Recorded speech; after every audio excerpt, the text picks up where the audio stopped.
Hello class, today we'll be studying how we can simplify rational expressions. Now, in simplifying rational expressions, we know that a rational expression is really a fraction. So let's talk about how we simplify regular fractions first. So, for example, suppose I have 6/8 and I want to simplify or reduce that. One way is to prime factor the numerator and prime factor the denominator. For every factor of 2 in the numerator, I can cancel a factor of 2 in the denominator. I don't have any 3's in the denominator to cancel, so I get the reduced fraction of 3/4. Another way is to just eyeball it and see what common factors can I divide into both 6 and 8. And I can divide a 2 and I still end up with 3/4. This is the method, though, that we're going to use to simplify a rational expression. We're going to factor the numerator and denominator completely, and then we're going to cancel out common factors. So, let's look at an example. Suppose I have 8x squared over 32x, and I want to simplify that rational expression. Well, I can look and tell that the 8 and the 32 have a factor 8 in common. 8 will go into 8 one time, 8 will go into 32 4 times.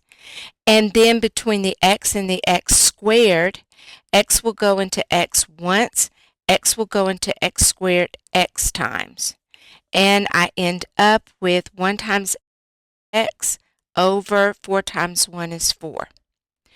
Or, using the method that we looked at before, if you can't just look at it and you want to factor the numerator and denominator completely, 8 factors into 2 times 2 times 2, and the x can be written as x times x over 32 is 2 times 2 times 2 times 2, so it's 2 multiplied by itself 5 times, and then we have an x. So for every 2 in the numerator, I can cancel a 2 in the denominator, and for every x in the numerator, I can cancel a x in the denominator, and I end up with x over 4. Okay, now let's do one that's a little bit more complicated. Suppose we have 3m squared plus 3m over 6m squared plus 9m. This is a good time to talk about incorrect canceling. You cannot cancel this 3 with this 6 or the m squared with the m squared. The 3m squared plus 3m is hooked together, and the 6m squared plus 9m is a package deal. So you have to cancel the entire thing, not just bits and pieces. So the first thing we want to do is factor the numerator completely. The rule in factoring is to always look for the greatest common factor first. So I can factor out a 3m, and I'm left with m plus 1. In the denominator, I need to factor out the GCF. The greatest common factor between 6 and 9 is 3. And then I pick the lowest powered variable, that's m. When I factor 3m out of 6m squared, I'm left with 2m. And when I factor 3m out of 9m, I'm left with 3. Always make sure that you can multiply your factored version back to get your original expression. Now I can see that I have a common factor of 3m. I can cancel. And I'm left with m plus 1 over 2m plus 3. That is the simplified version of 3m squared plus 3m over 6m squared plus 9m. Remember, you cannot cancel the m's here. Okay, let's look at another example. Suppose we have a squared minus 10a plus 21 over a squared minus 11a plus 28. This is a rational expression because it has a polynomial in the numerator and denominator, and we want to simplify this. In other words, reduce it to lowest terms. The first thing we need to do is to factor the numerator completely. So I'm going to write that down here. Suppose I have a squared minus 10a plus 21. This is a trinomial because it has three terms and it has a leading coefficient of 1. So what that means is I'm looking for two numbers with a product of my last term of positive 21 and with a sum of my middle term, negative 10.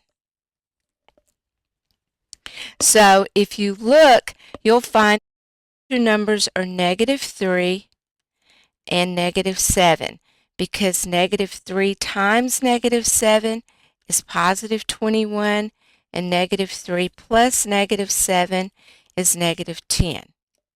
So I can rewrite this numerator as a minus 3 times a minus 7.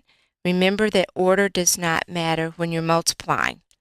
Now let's do the same thing for a squared minus 11a plus 28. Once again, this is a trinomial with leading coefficient of 1. So I'm looking for two numbers with a product of my last term, which is 28, and with a sum of my middle term, which is negative 11. Well, when you look and examine that's going to be negative 4 and negative 7 because negative 4 times negative 7 gives us positive 28 and negative 4 plus negative 7 gives us negative 11.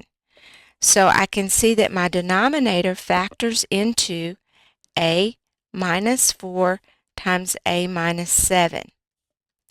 Now I see that I have a common factor of a minus 7 to cancel, and I'm left with a minus 3 in the numerator and a minus 4 in the denominator. This is my simplified version. I cannot cancel the a's. Okay? Another example. 6x squared minus 54 over 4x squared minus 36. We want to simplify this rational expression. The first thing we need to do is to factor the numerator. So I'm going to factor out a GCF of 6, and I'm left with x squared minus 9. In the denominator, I factor out a GCF of 4, and I'm left with x squared minus 9. Now notice that x squared minus 9 will factor into the difference of two squares, but it's no need to factor that because the x squared minus 9's cancel. I have between the 6 and the 4 a factor of 2. 2 will go into 6 3 times, and 2 will go into 4 2 times. And I'm left with 3 halves. So this is an example that shows that a rational expression can reduce to just a regular fraction, and we have 3 halves. I have one last example, which is a very neat trick. If you suppose we have 6 minus x over x minus 6. Now this will only work if the terms are exactly opposites of each other. I have a positive 6 in the numerator and a negative 6 in the denominator. A negative x in the numerator and a positive x in the denominator. I can make one expression look like the other by factoring out a negative 1. So suppose I want to make 6 minus x look like x minus 6. if I factor out a -1, it changes the sign of each term. So I'm left with -6 plus x. And remember, -6 plus x is just x minus 6. And I can cancel out a common factor of x minus 6. And I'm left with -1. It works even if you factor out a -1 from the denominator. It will work the same. The thing you have to remember, though, suppose I had -6 minus x and x minus 6. It would not work on this expression because the terms are not exactly the opposite. Remember, in order to learn math, you've got to do math. You've got this. Class dismissed.